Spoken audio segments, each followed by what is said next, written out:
பண்டிகை நேரத்தில் பணத்தையும் நேரத்தையும் எப்படி மிச்சப்படுத்தலான்னு இந்த வீடியோவில் பார்க்கலாம். முதல்ல பண்டிகைனாலே ட்ரெஸ் எடுக்கிறது முக்கியமான ஒரு செலவு. அதை நம்ம ஹோல்சேல் கடையில் வாங்கினா பாதி விலைக்கு கிடைக்கும். உங்கள் ஏரியாவில் உள்ள ஹோல்சேல் கடையை விசாரித்து அங்கே போய் பர்ச்சேஸ் முடிச்சிருங்க. அப்படி செஞ்சால் நீங்கள் வாங்குகிற ட்ரெஸ்ஸோட விலை 10% 90% வரை குறைவாக இருப்பதை பார்த்து நீங்களே ஆச்சரியப்படுவீங்க. தமிழ்நாட்டில்னு எடுத்துக்கிட்டால் திருப்பூர், ஈரோடு போன்ற உற்பத்தி பண்ணுற இடத்துல போய் வாங்குங்க. ஃபேமிலியாகவோ அல்லது உங்களோட உறவினர்களோ சேர்த்து வாங்கினா இன்னும் உங்களுக்கு லாபம் அதிகமாக கிடைக்க வாய்ப்பு இருக்குது. அடுத்தது வீட்டுக்கு தேவையான மளிகை ஜாமான்களையும் மொத்த கடையிலே வாங்குங்க. அப்படி இல்லைன்னா ஃப்ளிப்கார்ட் போன்ற ஆன்லைன் க்ரோசரி ப்ராடக்ட் ₹1 ஆஃபர் டீலில் நிறைய கிடைக்குது. ₹1 கிடைக்கிற பொருட்கள் எல்லாம் ₹10 முதல் ₹100 வரை மதிப்புள்ளதாகவே கிடைக்குது. மொத்தமாக ஆர்டர் பண்ணுனா டெலிவரி சார்ஜ் வராது. 80% வரை தள்ளுபடியும் கிடைக்கும். அடுத்து முக்கியமானது பண்டிகைனாலே பலகாரங்கள். பண்டிகைக்கு தேவையான பலகாரங்கள் கடையில் வாங்குறத விட வீட்டிலே செய்யுங்க. அது உங்களோட செலவை பாதியாக குறைக்கும், உடலுக்கும் ஆரோக்கியமானதாக இருக்கும். ஃபெஸ்டிவல் டயத்தில் நமக்கு தெரிஞ்சவங்களுக்கு பலகாரங்களை கடையில் வாங்கி அன்பளிப்பாக கொடுக்குறோம். அதுக்கு பதிலாக வீட்டில் உள்ள பலகாரத்தையே சிறப்பாக பேக்கிங் செஞ்சு கொடுத்தா நம்முடைய செலவு குறையும்.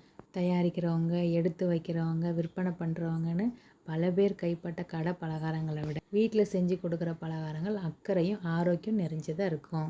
இது போக ஒரு 4-5 ஃபேமிலி சேர்ந்து உங்கள் ஊர்லேயே ஒரு நல்ல குக் மாஸ்டர் ரெடி பண்ணி அன்னைக்கு தேவையான பலகாரத்தையும் சாப்பாடையும் நீங்கள் செய்ய சொல்லி அதை நீங்கள் ஷேர் பண்ணிக்கிட்டிங்கன்னா உங்களோட நேரமும் மிச்சமாகும், உங்களோட செலவும் குறையும்.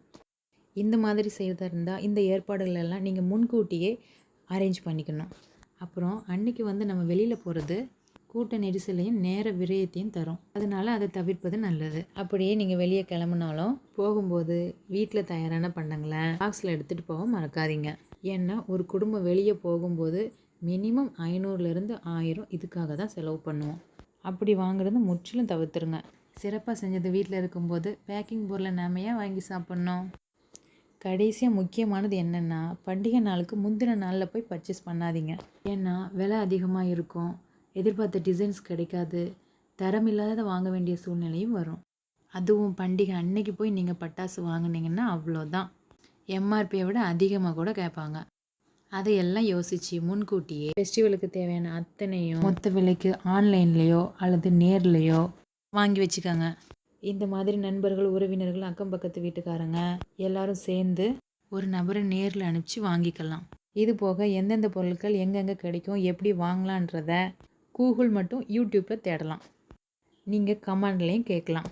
இல்லைன்னா ஒரு நேர்மையான வியாபாரியை கண்டுபிடிச்சி அவர்கிட்ட தொடர்பு கொண்டு அனுப்ப சொல்லி வாங்கிக்கலாம்.